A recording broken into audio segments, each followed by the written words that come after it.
Life can be a real adventure. Hot, fast, Slow or sad. maybe sometimes even filled with ups and downs. But, according to psychiatrists, any part of life can be labeled a mental illness. Really? Like what?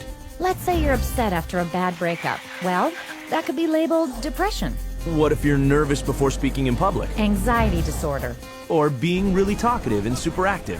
manic. That sounds a little crazy. It does. But how much does this really happen? Let's go ask. How many people do you know that have been diagnosed with a mental disorder?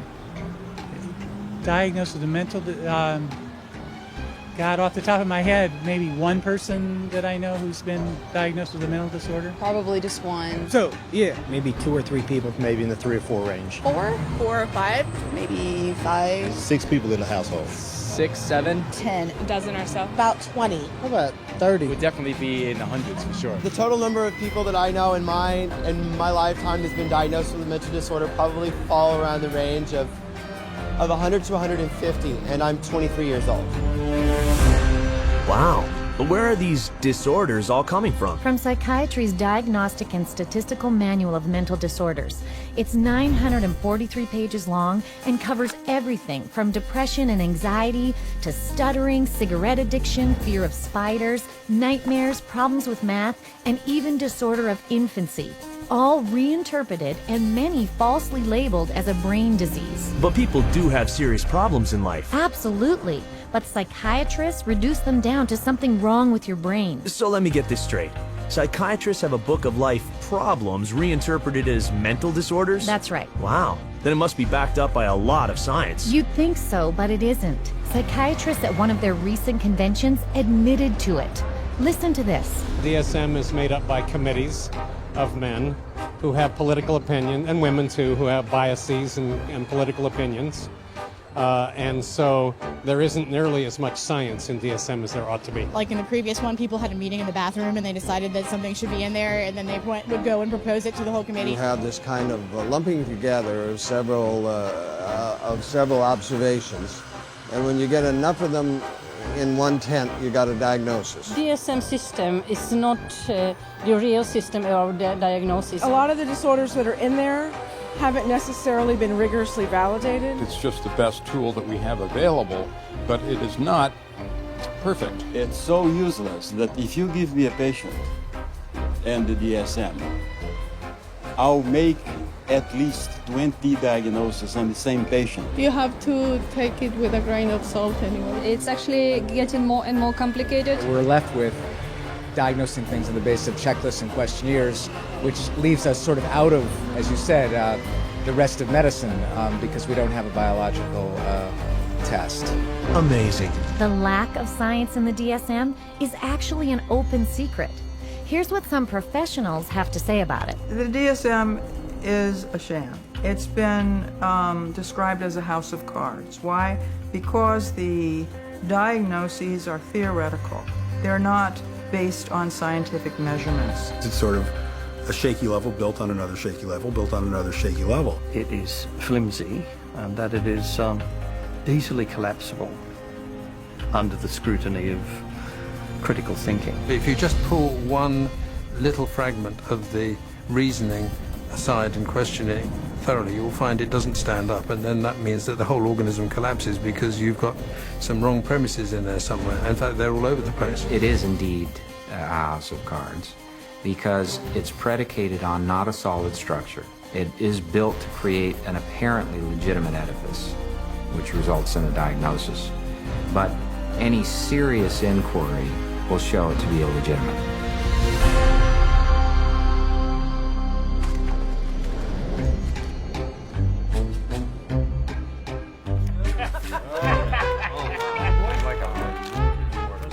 Moneymakers here, I tell you. With schizophrenia, So, if the DSM is not based on science, what is it based on? Well, it started out as a simple desire for psychiatry and psychology to be accepted by mainstream medicine. We psychologists have always desperately wanted to be accepted as a real science, as a true science.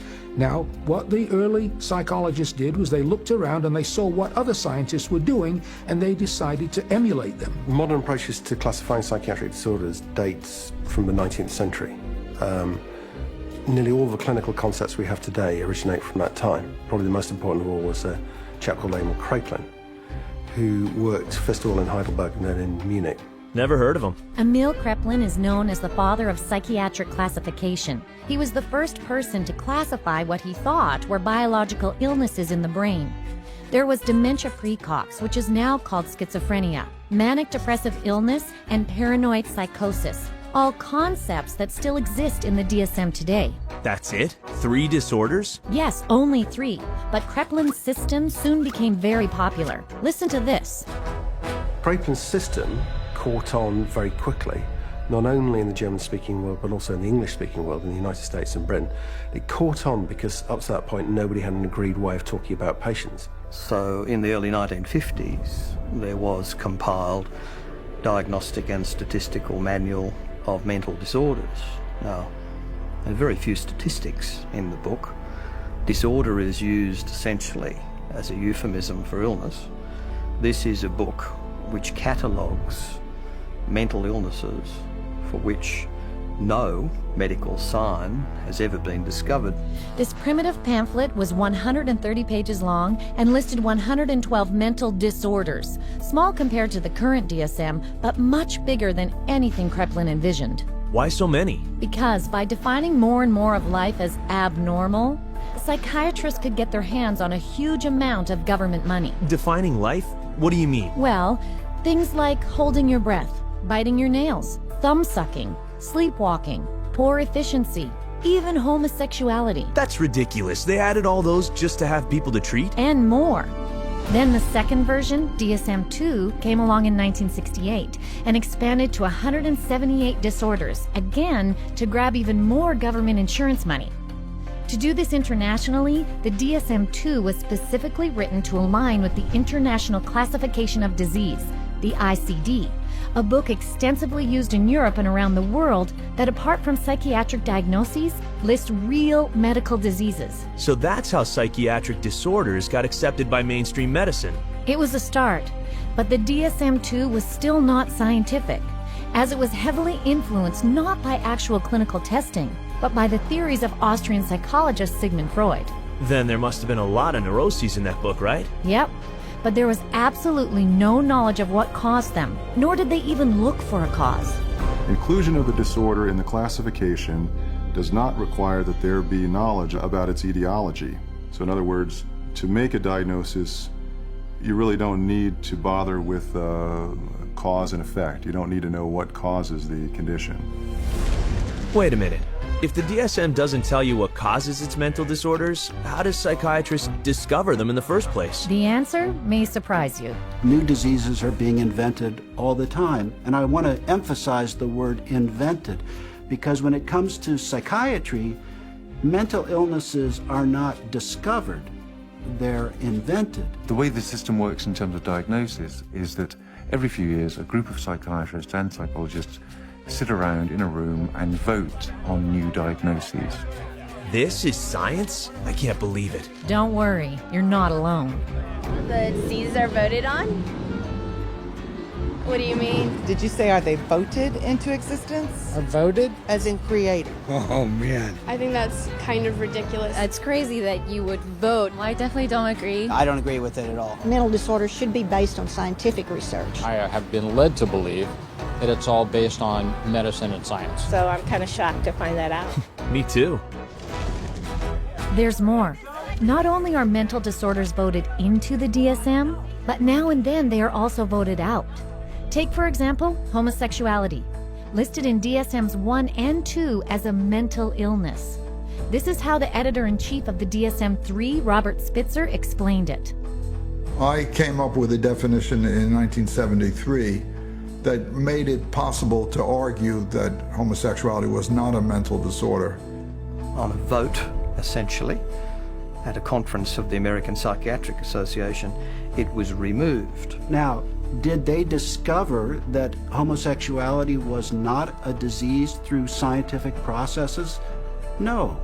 It was included for political reasons, and it was removed for political reasons. And the end result is a vote. It's a supposed democracy. So to call it science is a complete fabrication. So the DSM is actually political, not scientific. Right.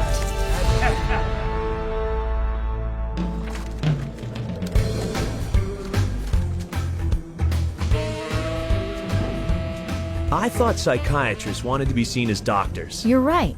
That's why they had to make their manual look much more scientific. Which it wasn't. So what did they do then? Well, they decided the DSM's next edition was going to be completely different. It was a decision that would change psychiatry forever. If you roll the clock forward to the 1970s in the United States, basically at that time psychiatry was in very poor shape for a number of reasons. First of all, it was held in very low regard by other members of the medical profession.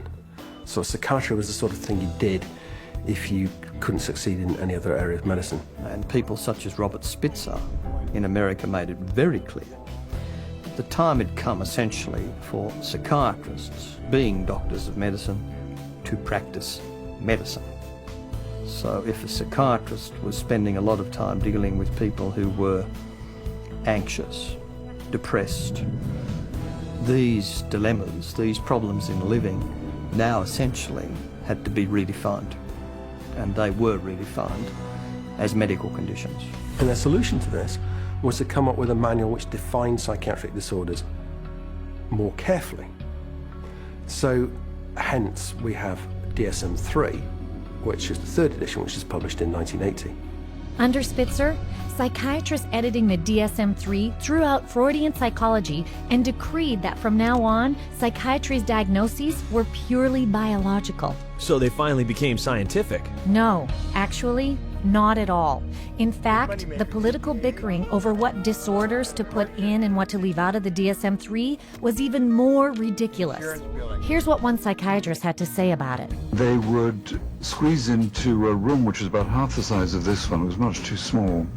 And Bob would raise a provocative question, and people would shout out their opinions from all sides of the room. And whoever shouted loudest tended to be heard. My own impression is it was more like a tobacco auction than a sort of conference. And this is what another member of the DSM decision-making panel said. The low level of intellectual effort was shocking. Diagnoses were developed by majority vote on the level we would use to choose a restaurant. You feel like Italian, I feel like Chinese, so let's go to a cafeteria. Then it's typed into the computer. It may reflect on our naivete, but it was our belief that there would be an attempt to look at things scientifically. Sounds like they had a diagnostic manual that looked more scientific but had no more science in it than before. Meanwhile, the number of mental disorders in the DSM-3 had ballooned to 259. But to sell the idea that psychiatry was a true medical science, they had to spin it with a really impressive scientific-sounding theory. But with DSM-3 from 1980 on, there was the progressive medicalisation of psychiatry, and the notion of chemical imbalance was invented and essentially took hold. Whoa, chemical what? Chemical imbalance theory. It was first suggested in 1965 to try to explain how depression might be caused by an imbalance of certain brain chemicals. I'd like to hear this. Joseph Schildkraut theorized that because psychiatric drugs alter the levels of some of these chemicals, then mental illness must be caused by too much or too little of them. Isn't that backwards? It sure is. It's a little like saying that because aspirin stops a headache, that headaches are caused by the deficiency of aspirin. I see what you mean. But it was just convincing enough to give psychiatry and the DSM-3 the superficial aura of science. As Robert Spitzer put it, Psychiatry felt now, gee, we're more scientific, we're part of medicine. So it worked. Yes, and ever since then, psychiatrists and the pharmaceutical industry have relentlessly promoted this chemical imbalance theory both to the medical field and the public. If you're one of the millions of people who live with uncontrollable worry, anxiety, and several of these symptoms for 6 months or more, you could be suffering from generalized anxiety disorder, and a chemical imbalance could be to blame. Pristique is thought to work by affecting the levels of two chemicals in the brain. It works to correct chemical imbalances in the brain, which may be related to symptoms of social anxiety disorder. Cymbalta works on serotonin, and norepinephrine. Hundreds of thousands of patients have been prescribed Abilify. Ask your doctor. Ask your doctor. Talk to your doctor. Call your doctor. Ask your doctor about Cymbalta. Prestige is a key in helping to treat my depression. Ask your doctor about Prestige. You come to my office, and I say to you, well, you describe what's going on in your life and your symptoms, and I say, well, it's clear to me that you've got a chemical imbalance, and we're going to write you a prescription for this. The truth of the matter is, there's no such thing as a chemical imbalance. There's no test out there that they can depend on that tells you you have a chemical imbalance. There's actually, in fact, dozens of studies showing that there isn't any measurable imbalance. So psychiatrists will explain to patients all the time, this is just like diabetes. In diabetes, you have low insulin, we have to readjust the insulin level. In depression, you have low serotonin, we have to readjust the serotonin level. But actually, we have already proven that there's nothing wrong with serotonin levels. It's completely a myth, disproven by our own evidence. I had a psychiatrist. He said that, in his professional opinion, this child had ADHD, a chemical imbalance of the brain. And when he was questioned on the witness stand as an expert witness for the state, he was asked if they had done an MRI. He said no. He was questioned if they had done a CAT scan. He said no. He was asked if they had done any bodily fluid check known to medical science to prove that this child had a chemical imbalance of the brain. He says no. And when he was asked how he arrived at this ADHD diagnosis, a chemical imbalance of the brain, it came down to that he had counseled and observed this child for 2 hours, and half of the time was observing. How do you arrive at a diagnosis of a chemical imbalance of the brain by talking to a child and observing them for 2 hours? You don't, okay? It's pure guesswork. Wow, is this for real? See for yourself. Here's what happened when a person with a hidden camera went to several different psychiatrists asking to be tested for a mental illness. Are there any scientific tests? Not that I'm prepared to do this time. So you getting that I have adjustment, what do we get? Adjustment disorder, mixed emotional thinking. It just means situational stress. Right, it's a formal diagnosis. But I'm saying, just where do you get that from? I take you at face value. In terms of diagnosis, there's no way that I can x-ray or project or allow. So it's very hard to have anything to measure, because whatever's going wrong, it's happening in there, and we just can't go in and open up, somebody's skull and scoop something out to measure. Right now, we don't have an X-ray or a blood test. That doesn't mean that the diagnosis is not correct. The diagnosis is for insurance, and I'm not really trying to think too much in terms of diagnosis. I don't really see that as my main job here, to make a diagnosis, except give something to the insurance that's reasonably accurate. But we don't even really know what's going wrong in the brain. So all the things that we found were found by accident. I'm stunned. Psychiatric diagnosis is based purely on individual opinion. No matter what they do, they're wrong. Britain's BBC even did a show on this where 10 volunteers, 5 considered normal, and 5 previously diagnosed as mentally ill, were observed by 3 well-known mental health experts, who were then asked to determine who was who. Oh boy. Watch this. We think that it's likely that you've had a history of bipolar disorder. Is that correct? You're wrong. Okay.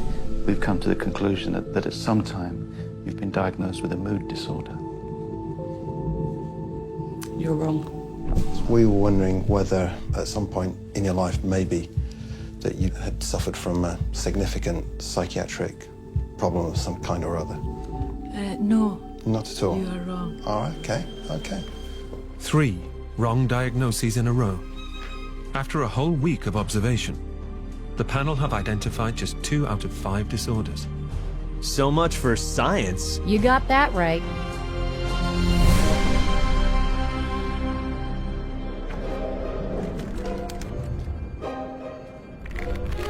Okay, I'm in. Love it. And I got a pair of compulsive disorders here. I have a question. How can psychiatrists call themselves evidence-based when they have no evidence? It goes further. Not only do psychiatrists have no test to prove the mental disorders they label you with, they can't even define what a mental disorder is. No. They even state it in the DSM. Watch this. Although this manual provides a classification of mental disorders, it must be admitted that no definition adequately specifies precise boundaries for the concept of mental disorder. There you go. Unbelievable. But psychiatrists weren't done yet. 14 years after DSM-3, they published DSM-4, and its editor-in-chief has been even more blunt about the term mental disorder. There is no definition of a mental disorder. It's bullshit. I mean, you just can't define it. So even though they admitted they couldn't define what a mental disorder was, a term they used in the title of their own manual, they added more disorders? A lot more. 115 to be exact, for a grand total of 374. That's over 3 times the number of disorders listed in DSM-1. And in just over 40 years. And this book weighs almost 5 pounds. That's bigger than a Metropolitan phone book. It's a buyer's catalog of mental illness. And with it, 120 million people worldwide have been diagnosed with a mental illness. Wow. But what about the International Classification of Diseases? Has there been an increase in mental disorders there too? Most definitely. The ICD's Mental and Behavioral Disorders section almost parallels the DSM. Whatever happens in the DSM is mirrored there too. Okay. Well, so far I found out there's no test to identify or confirm a mental disorder diagnosis. There's no proof to the chemical imbalance theory, and that they don't even know what a mental disorder is. And they admit it, at least to each other. Here's one prominent psychiatrist speaking at a recent APA convention. You're sitting in your office, you see a depressed patient, you have no idea what's the matter with them. And I know all of you think you know the answer, but in terms of evidence, I don't know the answer, and I don't think any of us really know. That's astonishing. And yet, they will give you a diagnosis very quickly anyway. This is another influential psychiatrist at the same conference. Jim Burley at the Maudsley Hospital did a study once on how long it took people to make up their mind about the diagnosis after they entered a room. And it was about, how many, David? It was 2 seconds? It was a couple of minutes. It was very... A couple of minutes? Yep. Of course, even the then president-elect of the American Psychiatric Association is on record for saying the DSM is pretty much a joke. Well, what does D stand for? I used to think it is diagnostic, but over the last few years realized it is more like a dartboard. Dartboard? Are psychiatrists telling their patients any of this? No. In fact, psychiatrists act like they know what they're talking about while keeping the public in the dark. I was sent to a psychiatrist who saw me again for maybe about 15 minutes, talked to me how I was doing at 7 years old, and I left with a prescription for ritalin. Probably within the first 15 minutes, he diagnosed me with having an anxiety disorder and put me on prescription medication. The amount of time it took for the diagnosis was, I'd say, probably within 10 minutes is, I was diagnosed with anxiety, with depression, within 10 minutes of speaking to the psychiatrist, and I was put on those drugs immediately. I received numerous different diagnoses from different doctors, and each one gave me a different drug. I didn't have to undergo any tests. I didn't even have to sit there and I didn't have to ask any questions. It was just, that's what you've got. And this is the drug. They really didn't talk to me. They were always talking and questioning my mother.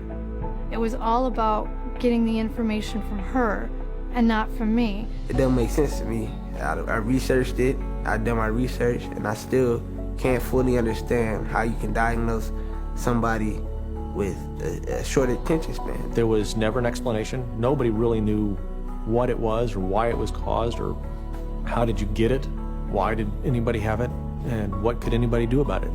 Just here, have some medicine and go away. And I was put on, a horse's dose of an antidepressant called Effexor, 450 milligrams a day.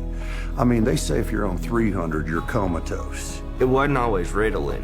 It went from Ritalin to like Wellbutrin to Concerta to Adderall, I remember asking these doctors, is there any other way we can do this? Is there any other therapy? Is there something we can do that won't make me feel so badly, that won't give me all these side effects and just horrible sensations through my body 24 hours a day? Is there something else I can do that might be not having to do with medications? Doctor said, no. See, what you have is very complex. You have a chemical imbalance in your brain that the only thing that can correct it is medication. Wow. Lots of diagnoses, but all you seem to get is meds. Right. Today, a psychiatric diagnosis really means a psychiatric drug. The whole question then becomes, okay, if we apply these labels, what next? And the what next tends to be, you get a prescription. And the prescription is for a drug that doesn't work very well and is toxic. It's like a 1-2 punch. The number one of the 1-2 punch is the Diagnostic Manual. You've got all these disorders to choose from. The two is the treatment. So you've got the Diagnostic Manual in place, you've got a machinery in place, and then you've got this treatment that is there for the taking. For everything you can think of that might seem to be odd behavior, the psychiatry field has a name for it.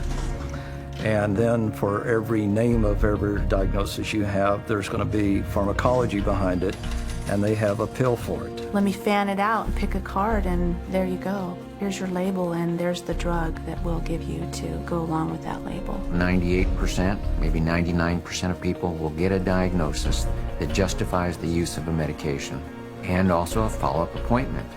Because remember, the business of medicine, the business of psychiatry, is seeing patients. And the psychiatrist that tells a patient they don't have a problem and there's no medicine for that problem doesn't have a very busy practice. And that's sort of the purpose of the DSM-345, to provide a diagnosis that can be given a drug for that patient. It's a quick buck. You don't need to do a physical exam. You put it in the chart, it's done. Prescribe away. Lifetime patient. That's what the DSM is for. Are they saying the DSM is only there to justify drug treatment? I'm afraid so. Wow.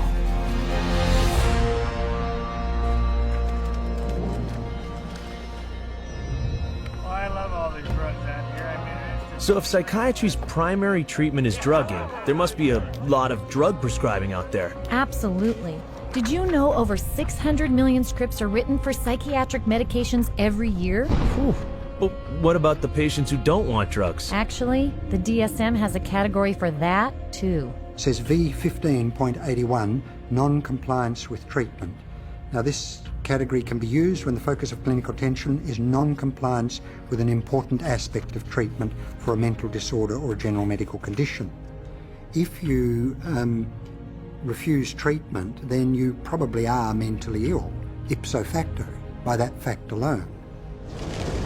So if you don't do what a psychiatrist tells you to do, that's a mental disorder? That's right. That's downright scary. So why wouldn't they follow the treatment? Because the drugs psychiatrists prescribe can cause some very strong and severe physical reactions. You mean side effects? Well, not exactly. Drugs really don't have side effects. Drugs only have effects, and we arbitrarily differentiate those effects of the drug that we like, and we say these are the effects of the drug. And those that we don't like, those are the side effects. It's akin to saying that a bomb that comes down on a building kills people and destroys the building, and the military general says, oh, killing of the people is really a side effect. No, you cannot separate out the destroying of the building and the killing of the people.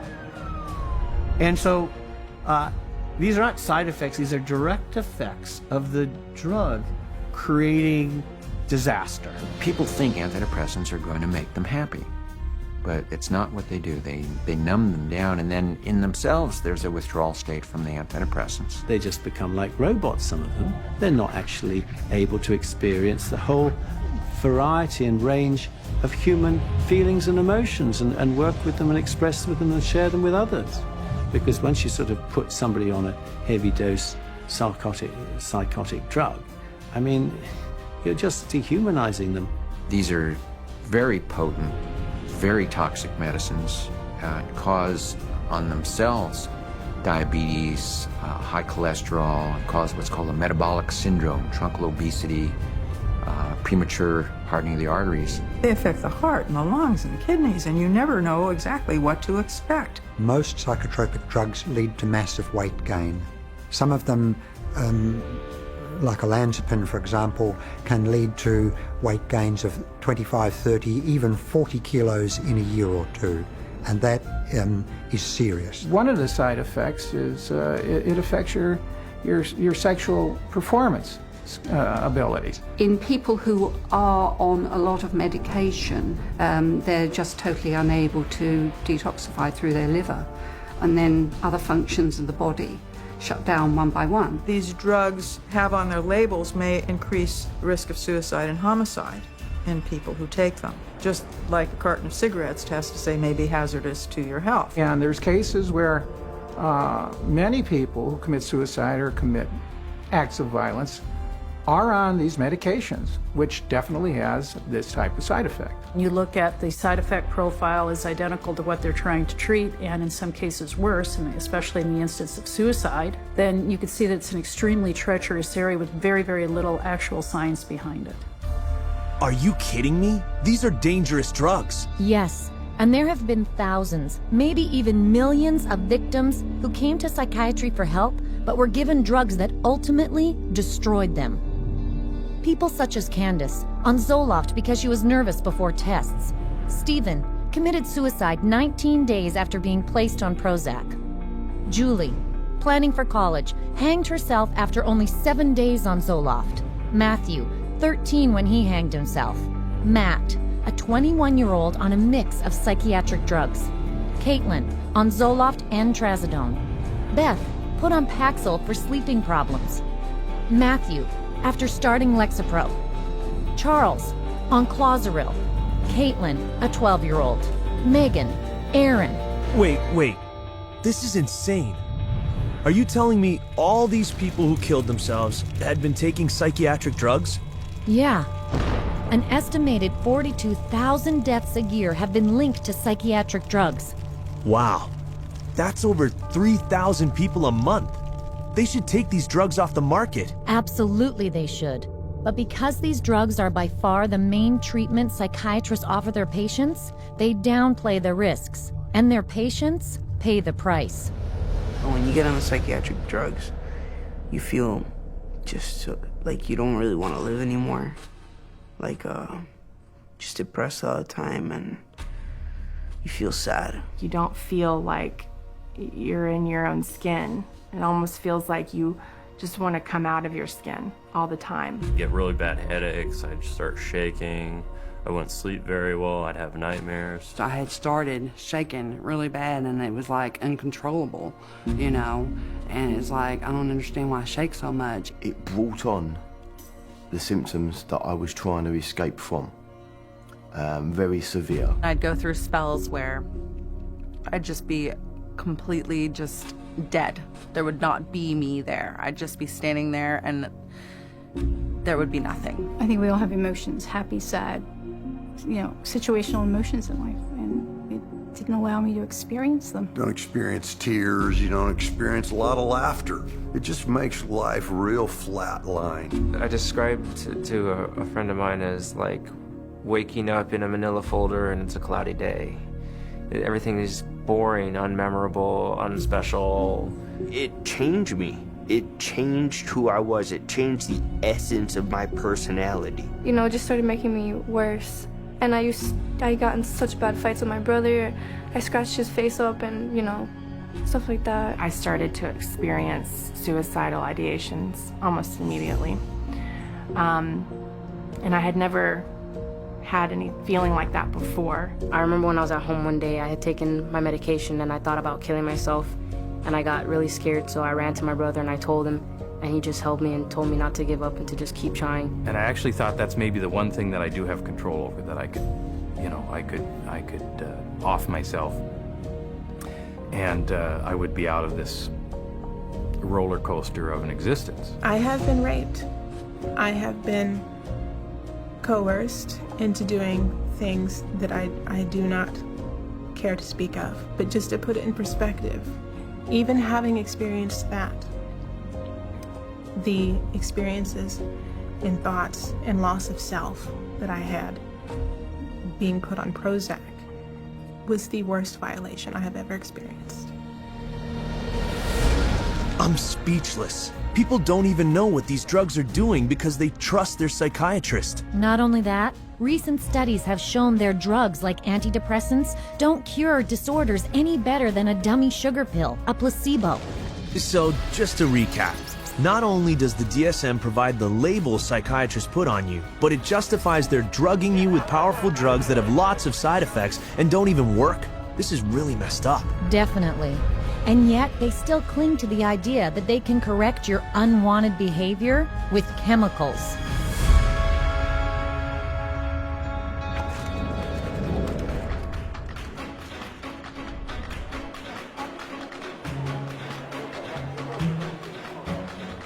Naturally, psychiatry appeals to the pharmaceutical industry, since now they can market and sell drugs for each disorder named in the DSM.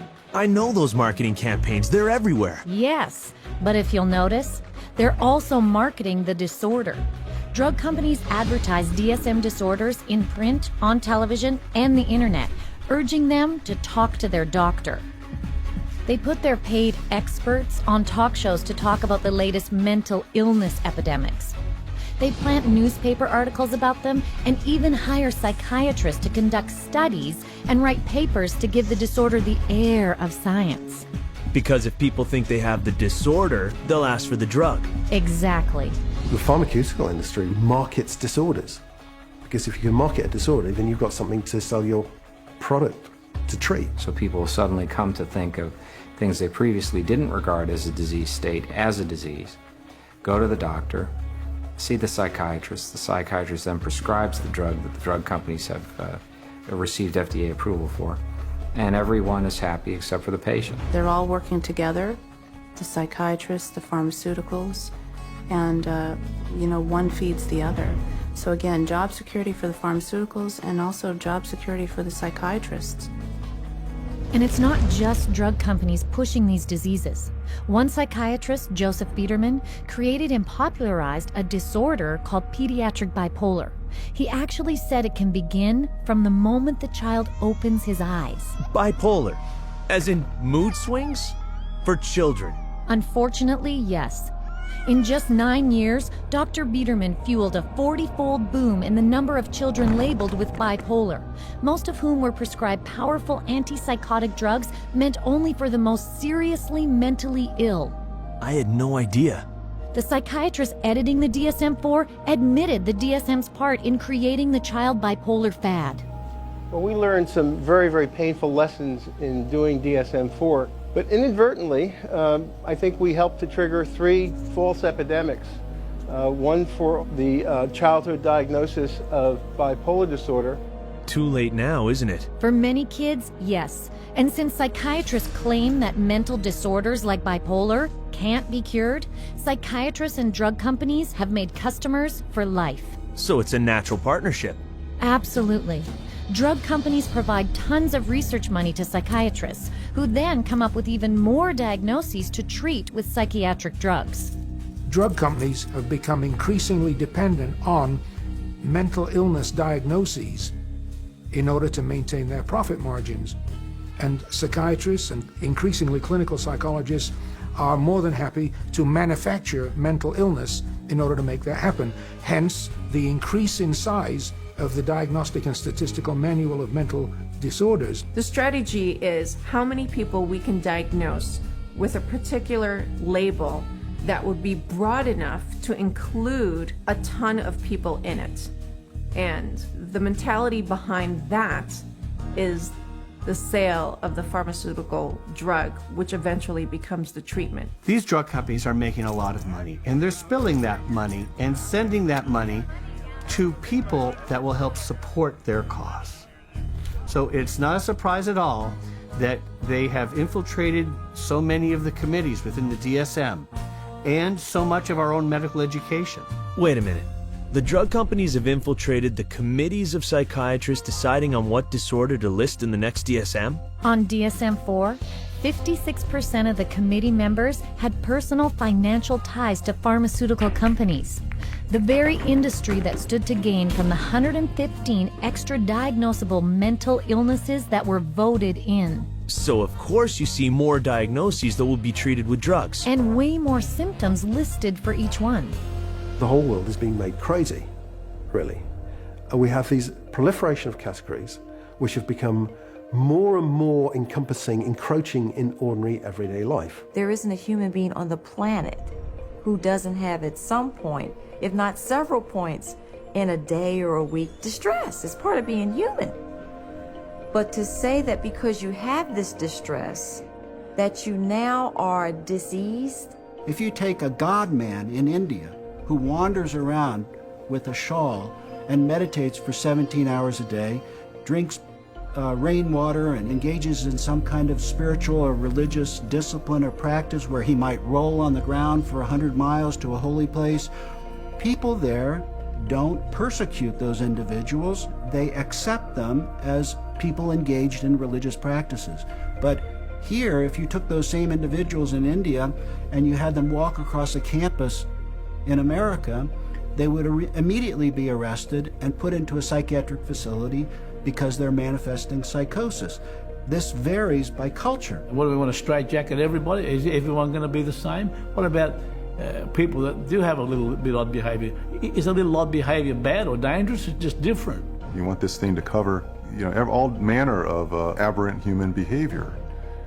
So if you can cover every bit of it, then you're going to have the best chance possible to a billable unit of service. And by the way, just in case you don't fit into any of their categories, there's one more they can stick you with. Naturally. This is number 301.9. 312.9. 292.9. Bipolar disorder, not otherwise specified. Gender identity disorder, not otherwise specified. Disorder of infancy, childhood, or adolescence, not otherwise not specified. Otherwise specified. Not otherwise specified. What the hell does that say? They don't know. It's kind of like a catch-all. It's the garbage can for the leftovers. There's even a box for people that don't fit in the other boxes. To me, it's insane. This is like rubbish to me. This is scary to me. This is hackery, quackery, dockery. That's pretty bad science if your categories are so weak that you need a miscellaneous category to pick up all the loose ends. Yeah, like ADHD, not otherwise specified, eating disorder, not otherwise specified, mood disorders, not otherwise specified. You can always use the NOS, the not otherwise specified diagnosis, and that's a billable service. Not otherwise specified means that you're sort of at sea to some extent on the exact diagnosis, meaning it doesn't fit into any of the categories you established. Unspecified mental disorder. You see, that's considered a disorder. Having nothing wrong with you is now a disorder. That's what this says. Can you believe it? No, I can't believe it. There's a category called unspecified mental disorder, as in, we're not describing it for you. That's a mental illness too? It gets crazier.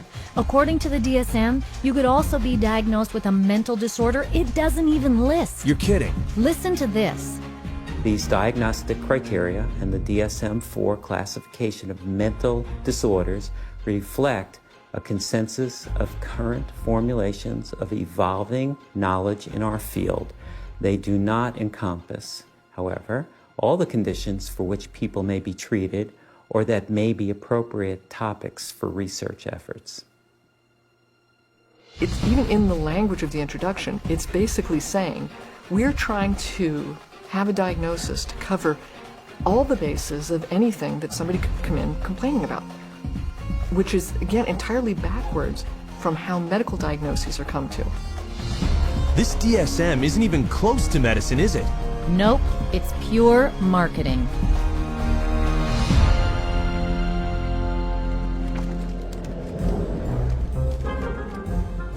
God bless the insurance companies. You get these multiple personalities you can call insurance companies for. Insurance bill, like that's the big money right there. Something still bugs me. If psychiatric treatment is so long, expensive, and ineffective... I know. Who would be willing to spend such exorbitant amounts of money for psychiatric treatment that drags on for years, often for a lifetime, while delivering such lousy results? Exactly. Who pays for all this? Mostly government and private health insurance. Right, insurance. In fact, the psychopharma lobby has been very effective in getting laws passed forcing insurance companies to provide mental health insurance equal to regular medical insurance. That's called mental health parity, right? That's it. But economically, this has been a catastrophe. So there's nobody who walks into a psychiatrist's office that isn't going to go out with a label. He's got 374 choices or so based on the Diagnostic and Statistical Manual list of symptoms. So he's got to fit you into one of those categories in order to get paid. The DSM really should be called, how to bill the insurance companies, how to get money from the insurance companies. It's a list of codes, and there's a number for everything, and that number goes on an insurance form, and then you get payment for it. The DSM is completely built into the system now because you can't get reimbursed by an insurance company unless there's a DSM diagnosis. A kid wets the bed, you can bill on that. They're going to have one called a skin picking disorder. You pick your skin, you can diagnose and bill on that. You can always find a diagnosis and you'll always be able to bill. Psychiatrist or psychologist can go through their book now and find a diagnosis code for just about anything. Everybody would fall into something that they could put a diagnosis on and fraud insurance companies. What a racket. You got it. Every year, the psychiatric industry uses the DSM to rake in $100 billion from the U.S. government and private insurance. And that's just one country. I'm starting to realize just how much the DSM has pushed up the overall cost of medical treatment. I know. The average insurance bill from psychiatrists is double that of general medical treatment. And that raises what I have to pay for insurance. Right, and it wastes taxes too. The Texas State Mental Health Insurance Program was almost bankrupted by one class of very expensive psychiatric drug, normally prescribed for bipolar disorder. Wow, that's a lot of drugs. Sure is. And on top of that, because DSM diagnoses are so arbitrary, another huge and costly problem is insurance fraud. Private psychiatric hospitals have been caught posing as stop smoking and weight loss clinics to get people to admit themselves. Come with me. Paying recruiters $3,000 a head to funnel government insurance patients through their doors. How many more you got coming? A bunch. And holding patients inside as long as possible until their insurance coverage runs out. And all this is for the insurance money? Right. And once patients are enrolled, any diagnosis can be pulled out of the DSM to justify treatment. Check out this hidden camera footage from someone posing as a psychiatric hospital worker.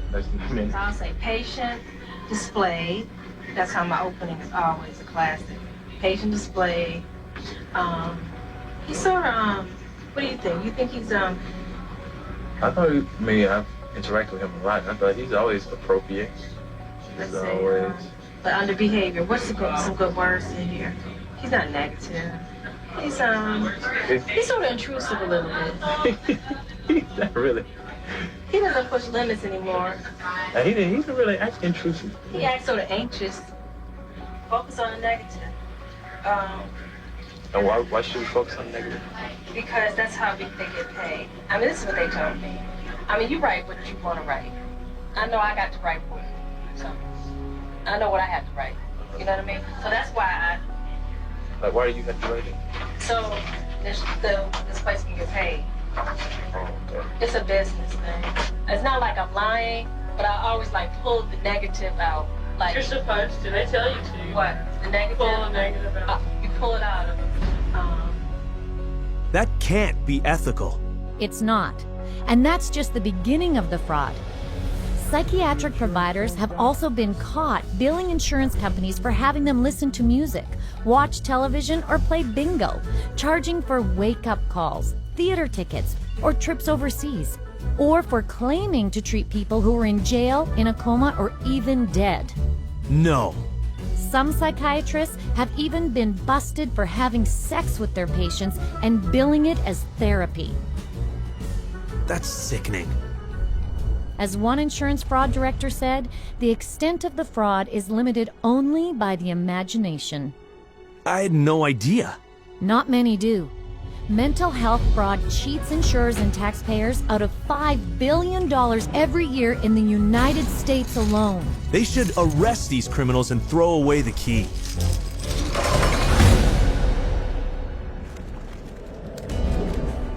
It's the Diagnostic and Statistical Manual of Mental Disorders, the third edition. Did I mention that psychiatry has also been very successful in using the DSM to infiltrate our court system?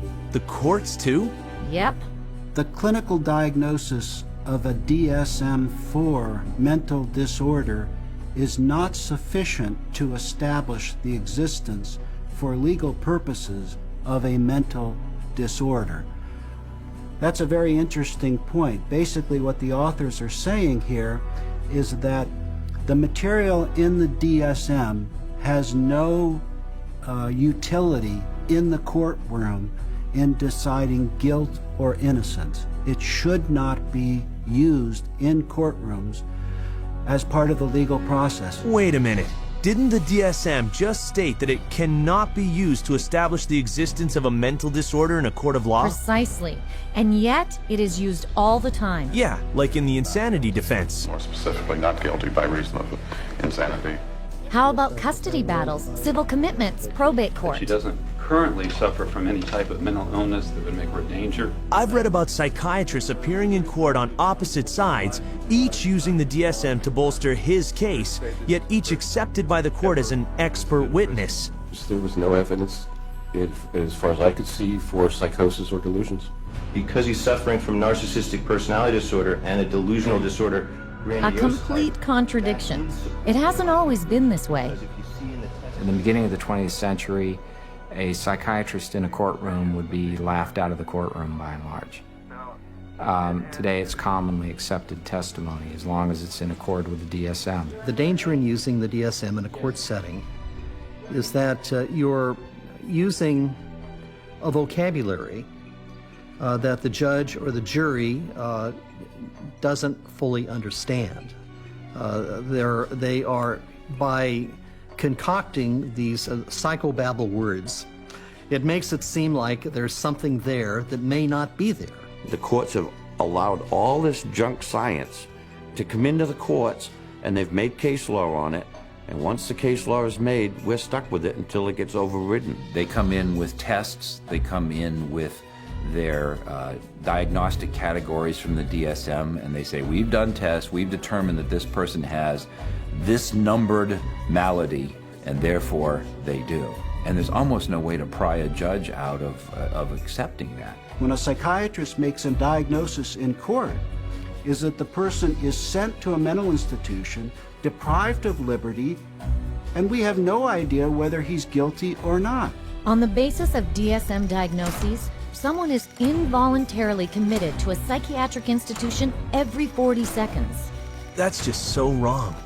And anyone, anytime, can lose everything because of the opinion of a psychiatrist. Listen to this. I went to a stop smoking course at Vanderbilt.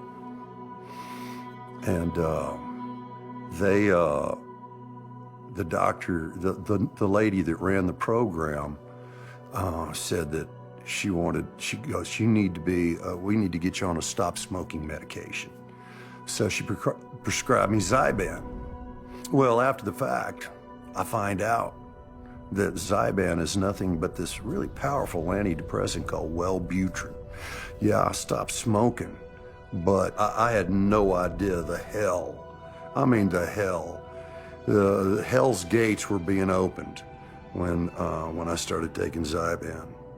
I had been clean and sober for 18 years. Just never considered that.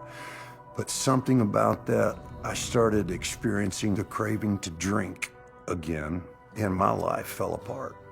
Divorce, relapse. So then a sibling of mine got wind of my relapse, wanted to gain control of my pocketbook and my life, and found the dirtiest lawyer in town who knew, one of the dirty psychiatrists, and bought and paid for an evaluation, had a hearing in a court before I was ever served notice. And the next thing I know, every right that a human being can possibly have was taken from me.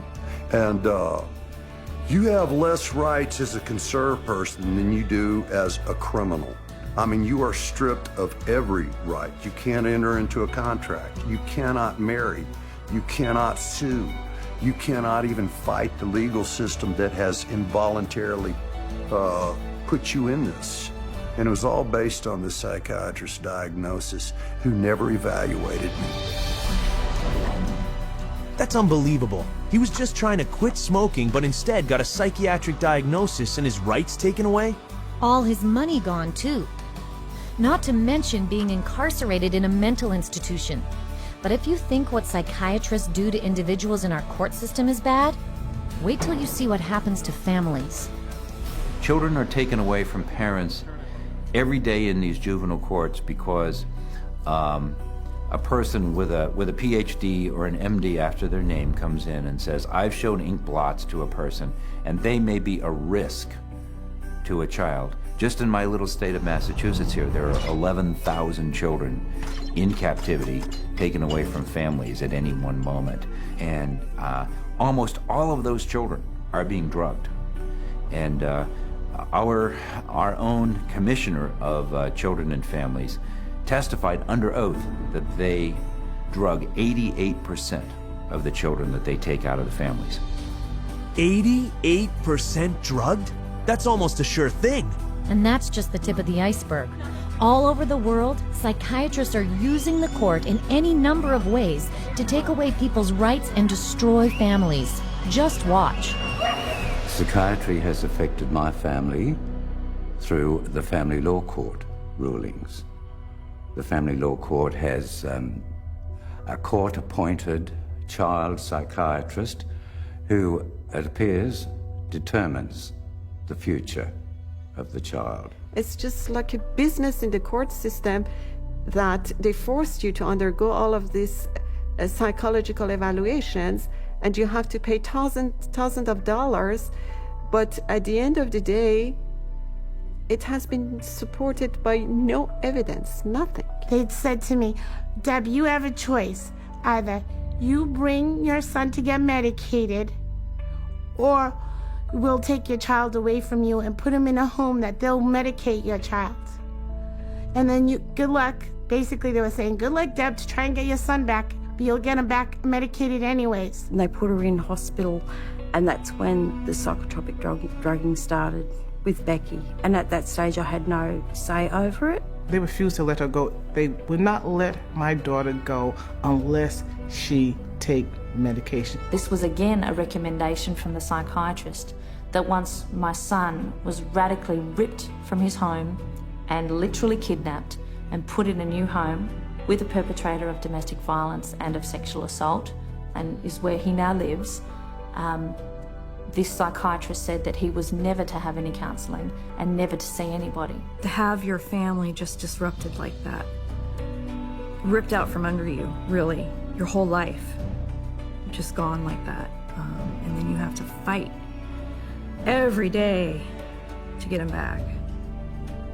It was very devastating. In some ways, it's worse than a death because it's unresolved, and you know what the truth is. And you feel like giving up and not fighting back for that custody of that child, but you can't. Yeah, there's just no justice.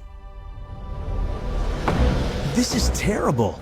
They're tearing families apart based on arbitrary diagnoses rampant in the courts. Exactly. So it's unfortunate that the courts have bought into the DSM. It's unfortunate that the whole psychiatric profession is wedded to the DSM. It's unfortunate that the psychiatric profession is in bed with the drug industry, and it's unfortunate that drugs that don't work are the common prescribed drugs for all manner of conditions in children and in adults.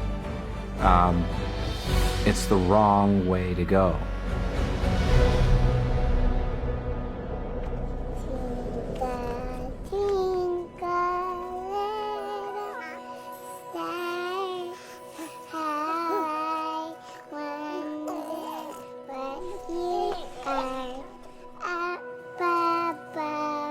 Oh no, not them too. Unfortunately, yes. Children are now a huge target market for psychiatry. The number of childhood disorders listed in the DSM has skyrocketed from 3 disorders in 1952 to 44 today. That's 15 times more. And yet, the DSM basically admits it shouldn't be diagnosing children. In early childhood, it may be difficult to distinguish symptoms of attention deficit hyperactivity disorder from age-appropriate behaviors in active children, such as running around or being noisy. We basically don't know the diagnosis from normal childhood. That's what that's saying. Attention deficit hyperactivity disorder. That's what psychiatrists call kids who don't sit still in class, fidget, run, or climb a lot. Basically childhood behavior, right? Right. And 20 million kids worldwide have been labeled with some mental disorder. So instead of letting kids be kids, psychiatrists are now telling parents their children are mentally ill and need psychiatric drugs. It used to be that you were on the playground, you had the weird kid, you had the shy kid, you had the goof off, you had the hyper kid.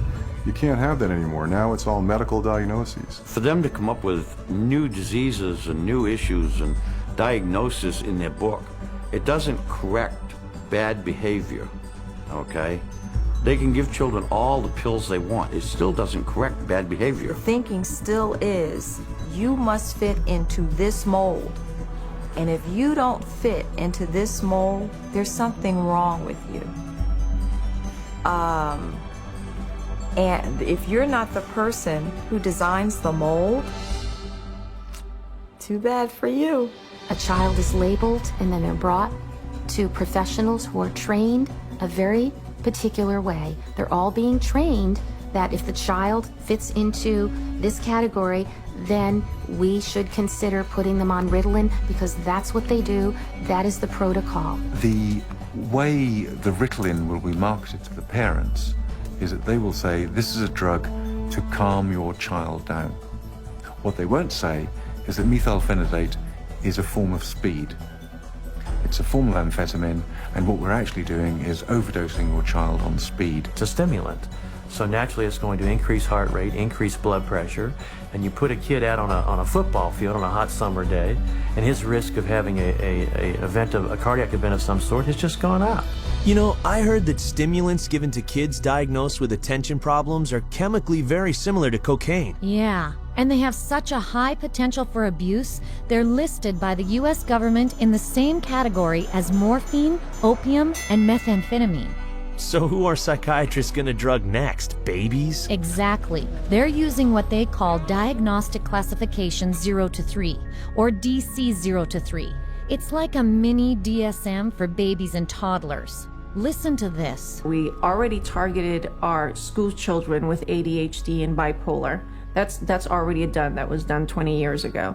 And we're moving younger with DC-03 to the 0 to 3 age group, where they're trying to make popular the idea that it's okay to medicate 0 to 3-year-olds. The idea of a program to determine whether a child from birth to the age of 3 has a mental illness is so preposterous, so absolutely insane, that it's simply an additional part of the insanity that is now extant throughout this country. I cannot think of a program that is more insane than that. How are they going to diagnose a 1-year-old or an infant with a psychological disorder? How do they know? You almost have to ask ourselves, if our societies become sick, what are we doing to our fetuses, our infants, our children, that would make us need to have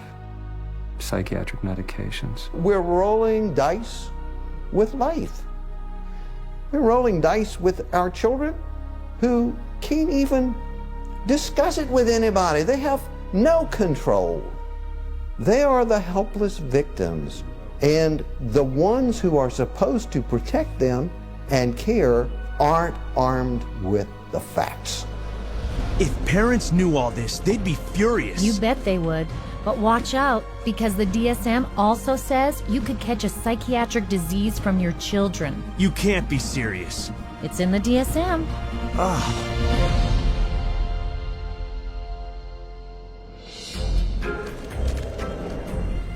We're going to talk about some of the proposed changes that are suggested for DSM-5. I heard the DSM-5 is even crazier than the DSM-4. You heard right. You've got 374 named diagnoses in DSM. Well, guess what? There's going to be more in DSM-5.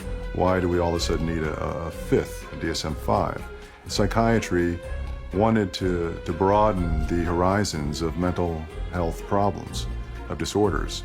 They wanted to stretch the disorders so it would encompass more. And to do that, they're going to add more diagnoses. We need more diagnoses like we need a hole in the head, really. They're not serving a purpose for mankind, all these diagnoses. They're almost laughable, some of the diagnoses. Laughable? Really? Well, they're talking about hoarding disorder if you don't throw enough things away. Persistent difficulty discarding or parting with personal possessions. Binge eating disorder if you overeat too often. Recurrent episodes of binge eating. Oh, and there's skin picking disorder. So it's recurrent skin picking resulting in skin lesions. Those are mental disorders? And for children, there's a new disorder that will scoop up the huge number of kids whose tantrums don't yet qualify for bipolar. They've created temperate dysregulation disorder to seem a little bit more mild of the condition and include a lot of the younger population in terms of that diagnosis.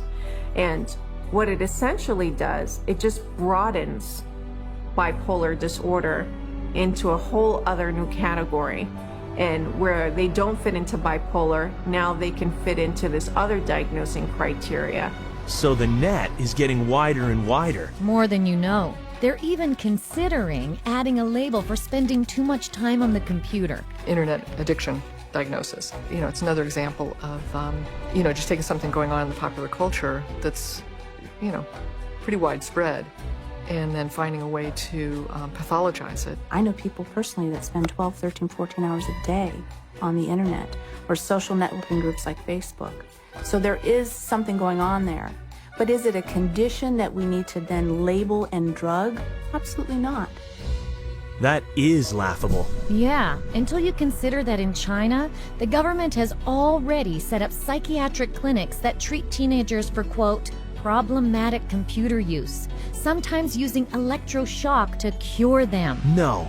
And if you think that's bad, there's one more proposed inclusion into the next DSM that is truly chilling. It gets worse? This one takes the diagnosis of mental illness a major step further. Psychosis risk syndrome, known more recently by the convoluted title of attenuated psychotic symptom syndrome. That's a mouthful. What does that mean? A really scary thing that's coming on the horizon is to come up with a whole bunch of diagnoses in there that are looking at people who currently are mentally well adjusted but have a risk of developing a mental illness in the future. They're still thinking they can define well before the symptoms develop the risk of a person developing a major mental disorder without any biochemical, biological or genetic test or any physical test whatsoever. They don't know the cause of a mental illness. They can't treat it, they can't cure it. So how can they launch a preventative campaign for mental illness? It just logically, it falters. Wait a second. Do psychiatrists really think they can predict a disorder sometime in the future? Let's hear it from them. How can psychiatrists know if you're going to have a mental disorder in the future? Again, that we don't know categorically who will develop psychiatric illness in the future. It's really hard to say, actually. I don't know if you could 100% predict for anybody. You can't forecast if one will develop a psychiatric disorder. Maybe not, or maybe yes. It's hard to predict. It's hard to predict. There's no way to predict that. I don't think that nobody knows that. There's no way to tell. Nobody knows? I don't think anyone can know what's going to happen in the future. They obviously have no clue. Yeah, but despite this, they're already proposing to screen kids for future mental illness. So they can treat them now. You bet. I would hate to see us go into the type of society where people are locked up for what they may do in the future, rather than what they actually have done. Identifying people who are pre-psychotic would be a huge industry. Wow, that's truly terrifying. And the crazy part is, psychiatrists are still moving forward on DSM-5 when some of their most influential openly admit it's completely worthless. Any comment on DSM-5? It's of no use to us in the rest of the world. You know? Even the psychiatrist in charge of the U.S. National Institute of Mental Health is less than enthusiastic about it. I don't do DSM. I'm not involved. So, and that maybe tells you more than anything. NIMH is not involved with DSM. So the top guy at the biggest government psychiatric organization in the world wants nothing to do with the DSM? That's what it looks like. It's a total sham. The Diagnostic and Statistical Manual is effectively the story that is being wrapped up in statistics and numbers and categories, that when medicine tosses, doesn't fit any of our categories over to psychiatry, psychiatry says we'll find a category, and if we don't, DSM-5 or 6 or 7 will. I think in 2016 we'll be looking at DSM-6, and there will be 1,425 diagnoses, and I'll have 900 of them. That is crazy. Yeah, but all of it is designed to fit more and more people under psychiatry's diagnostic umbrella. So they can cash in on even more normal behavior. There you go.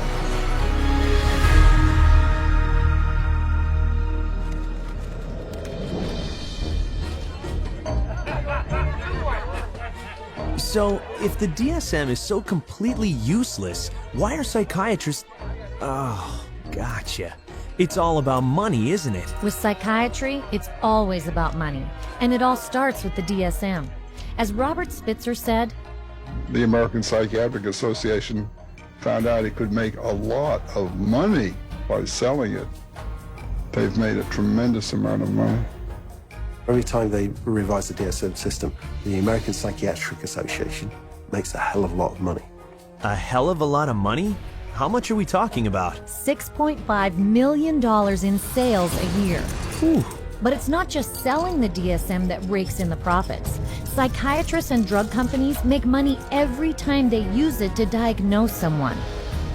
You create disorders so that you can treat it with a drug. It's the ultimate money-making machine. How many people can we drug? How many labels can we put out there? How many people can we herd into these labels and feed them a drug so we can get richer, make more money? There's an inherent conflict of interest, and that conflict of interest is driven by the desire to make money. More money, more money, more money than one should expect. Huge money in the psychopharm business. If you really did the research on these diagnoses, see that 90% of them or more don't exist, they're not valid, then that's all of a sudden, all that reimbursement from the insurance companies disappears. So we have to cut the money cord, as well as cutting the DSM cord if we're ever going to really succeed stopping this juggernaut from continuing. And once again, it's follow the money, and you'll get your answer every time. This has been a big eye-opener. Let's see, there's no lab test for a so-called mental disorder, which psychiatrists can't even describe in their own manual. The chemical imbalance theory is totally bogus, and yet psychiatric drugs that supposedly balance your brain chemicals are being prescribed to people of every age. Yeah, to the tune of $84 billion a year, adding an overall increase of $10 billion to health premiums in the United States alone. And we are paying for all this through government taxes and higher insurance bills. That's right. The entire psychiatric industry uses the DSM to haul in $330 billion a year. That's $1/3 of $1 trillion. And growing. It's out of control. Well, the whole system is now a runaway train, but the DSM is the locomotive. And if you took the locomotive off, eventually the train would stop, because there'd be nothing more pulling it. We're losing the concept of health. Everybody is sick and everybody's got a condition and everybody needs drugs. You're going to end up with a whole society that's going to basically have to be led around by the hand. But who's going to lead them around? Because they're drugging so many of them. In psychiatry, you know in your heart of hearts that you're not really diagnosing. You know in your heart of hearts that you can't really treat what you think might be wrong. And you also know that most of what you're dealing with in the DSM is unprovable and unreliable, not a predictable indicator. So what do you have then? Good question. I guess they got nothing. And people are being hurt. Yeah. You're very lucky to go through psychiatry and survive. It really is as simple as that. Only when enough people rip the veneer away and show that it's just nothing more than a Hollywood set is it ever going to fall down. It would be good if all the medical professionals who are really practicing medicine and really trying to help people and based on scientific fact and what they can best do to improve the lives of others, if they would recognize, just be able to look at this fact. It's hard to look at it, but look at this fact and be ethical and be honest and clean up the profession by getting rid of this fraudulent part of it. Psychiatry. I couldn't have said it better. It's so obvious. We need to get rid of the DSM. It's terrible for society. I know. In spite of its incredibly shaky foundation, the Diagnostic and Statistical Manual has literally impacted every part of our world. Our schools, our governments. Our court systems. What about the media and the military? Those too. Basically, our entire society. And all without a single person cured. The DSM really is more than just a house of cards. The Diagnostic and Statistical Manual is psychiatry's deadliest scam.